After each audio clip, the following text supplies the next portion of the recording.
Rubik cube को solve करने के लिए सबसे पहले उसकी संरचना को देखेंगे।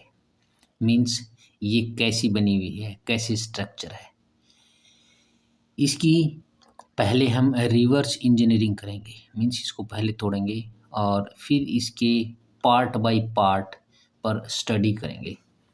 ये पहले रूबिक क्यूब है और ये बहुत इजीली टूट जाती है।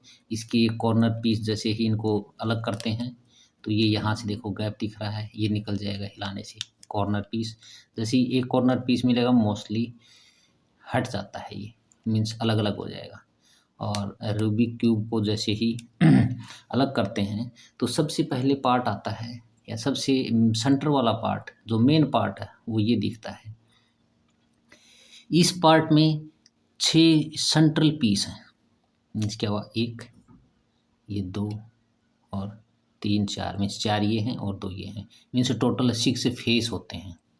तो 4 सेंट्रल पीस ये आपस में जुड़े हुए हैं और इसके चारों ओर बाकी के जो पीसीज हैं जो अभी मैं दिखाऊंगा वो बाकी के पीसीज इसके चारों तरफ घूमते हैं, रोटेट करते हैं।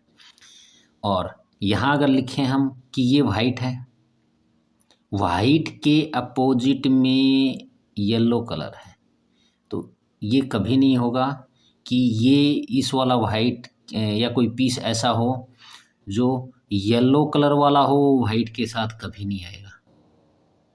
येलो और वाइट के जो सेंटर वाले जो एज वाले और जो कॉर्नर वाले पीस में कभी ऐसा बनेगा ही नहीं, ये पॉसिबल ही नहीं है।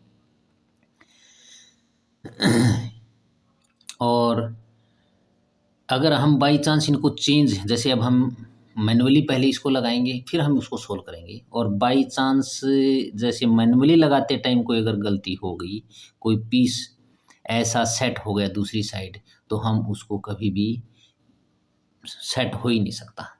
अब नेक्स्ट पार्ट है कि जो एज पीस है, जो इसके एज बनेंगे, एक यहाँ आएगा, एक यहाँ आएगा, एक यहाँ आएगा, मतलब इस कॉर्नर इस एज के अंदर यहाँ एक फिट होगा।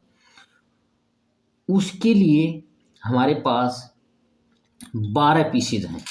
जैसे ये सभी पीसेज 12 हैं और इसके अंदर 2 कलर हैं। ये देखिए इसके अंदर ये जो एज बना, इस एज के अंदर ये रेड कलर और ये येलो कलर है। तो ये 2 कलर वाले जो पीसेज हैं ये हमारे पास 12 हैं और ये इसमें इस तरह से सेट करने हैं कि ये अगर रेड है, ये रेड है और ये येलो है तो ये पीस यहाँ आएगा। मीन्स ये इस तरह से सेट होगा। इसको थोड़ा सा टेढ़ा करें और ये यहाँ सेट हो जाता है। इस तरह से ये सेट हो गया। दूसरा अगर ये क्या है, वाइट है और ये ऑरेंज है, तो वाइट और ऑरेंज ये इस तरह से सेट हो जाएगा। इसको थोड़ा सा हटाएं और ये यहाँ लग जाएगा, ये यहाँ लग गया, यहाँ लग गया। इस तरह से आप इसको पूरा कर लीजिए, ये सेट हो जाएगा और बन जाएगा।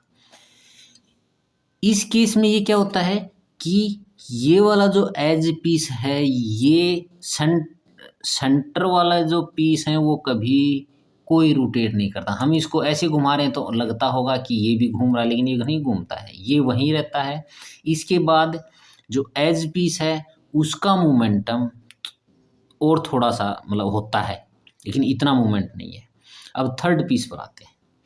थर्ड पीस के अंदर हमारे पास कॉर्नर पीस है। मीन्स क्या हुआ, ये कॉर्नर पीस 3 कलर का है, एक ये, एक ये, एक ये, और ये टोटल 8 ही होते हैं और 8 ही हैं, इससे ज़्यादा नहीं हो सकते क्योंकि एक क्यूब के कॉर्नर 8 होते हैं और 3 कलर हैं, 1 2 और 3, 3 कलर हैं। और यहाँ अगर ये इधर से देखोगे तो 1 2 3 ये भी 3 कलर हैं, और 2 कलर वालों में देखोगे, इस साइड से देखते हैं तो इसमें 2 कलर हैं, 1 और 2, इसमें 3 कलर हैं। इस कॉर्नर पीस का सबसे ज़्यादा मूवमेंट होता है और इसके लिए जो फॉर्मूलेज सेट हैं वो भी ज़्यादा होते हैं। और कॉर्नर पीस में तीनों सेंट्रल पीस के अकॉर्डिंग ही लगते हैं। अब ये देख लीजिए मेन, जैसे क्या करना है, इस कॉर्नर के ऊपर, इस कॉर्नर के ऊपर जो पीस इसका कॉर्नर बनेगा, मीन्स क्या बनेगा, ये क्या है, ब्लू, रेड एंड वाइट।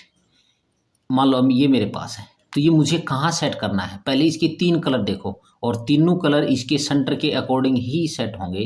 जैसे मेरे पास ये ग्रीन है तो ये ग्रीन आपके सामने इधर आ गया, ग्रीन के बाद ये रेड है और ये येलो है, तो ये पीस यहाँ होगा और ये इस तरह से सेट होगा, इस कॉर्नर पे ये इस तरह से सेट होगा कि ये ग्रीन, ये येलो और ये रेड तीनों सेट हो गए। अब पहले अगर बाई चांस किसी ने कहीं उल्टा सेट करके और आपको दे दे कि आप इसको सोल्व कर दीजिए, नहीं हो सकता। पहले ये पूरी तरह से सोल्व कर चुके हैं, मीन्स हमने इसको सभी जगह फिट कर लिया है और अब हम इसको घुमाएंगे या एक ये जिस तरह से अनसोल्ड है, तो इस अनसोल्ड को सोल्व कैसे करेंगे, तो इसके अंदर कुछ सेट फॉर्मूलेज हैं। मीन्स जैसे हम मैथमेटिक्स में पढ़ते हैं कि ए प्लस बी का whole square means A square plus 2ab plus B square, same set formulas हैं। और वो फॉर्मूलेज अगर आप इसको बार बार करते हैं तो वो सेट फॉर्मूलेज तुम्हारे फिंगर टिप्स पे आ जाते हैं और फिर तुम इसको रोटेट करते रहते हो। और जब अब इस वीडियो में बताए जाएंगे तो उसको थोड़ा सा धीरे बताया जाएगा ताकि तुम्हें अच्छी तरह से इसका पार्ट 2 देखिए। उसमें हमने इसके कुछ सोल्व करने के स्टेप्स बताए हैं ताकि तुम्हें बहुत इजीली आ जाए। अब कई बार क्या होता है कि इस पीस को अगर बाय चांस किसी ने कोई पीस रोटेट करके ये कर देता है तो इसके बाद हम सोल्व करना भी चाहें तो भी ये नहीं हो सकता। कॉर्नर वाला पीस इजीली इस तरह से रोटेट हो जाता है, इजीली इस तरह से हो जाता है, इजीली इस तरह से हो जाता है। तो हमें ध्यान ये रखना है, अगर कोई ये कहे कि ये लो सोल्व कर दीजिए तो ज़रूरी नहीं कि वो हमें एग्जैक्ट दे, क्या पता कोई चेंज करके दिया हुआ हो तो हम नहीं कर सकते। इसलिए पहले सोल्व होना चाहिए। वीडियो देखने के लिए थैंक यू।